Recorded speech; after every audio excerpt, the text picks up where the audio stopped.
ভাই মনে পড়ে প্রতিষ্ঠার এই দিনে প্রিয় ভাই মনে পড়ে। বৃষ্টিকে উপেক্ষা করে আমতলীতে বিএনপির প্রতিষ্ঠাবার্ষিকী পালন। মোহাম্মদ সাইফুর রহমানের ভিডিও চিত্রে স্টাফ রিপোর্টার মোহাম্মদ নেসারউদ্দিন জানান, বরগুনা জেলাধীন আমতলীতে বাংলাদেশ জাতীয়তাবাদী দল বিএনপির ৪৭তম প্রতিষ্ঠাবার্ষিকী নানান আয়োজনের মাধ্যমে পালিত হয়েছে।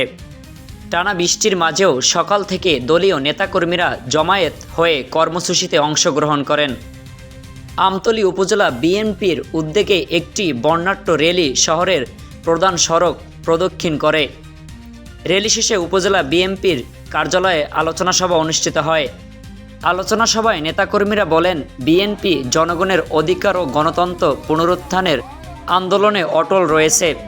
শহীদ প্রেসিডেন্ট জিয়াউর রহমানের আদর্শ ও দেশনেত্রী বেগম খালেদা জিয়ার এক এই দলের মূল শক্তি।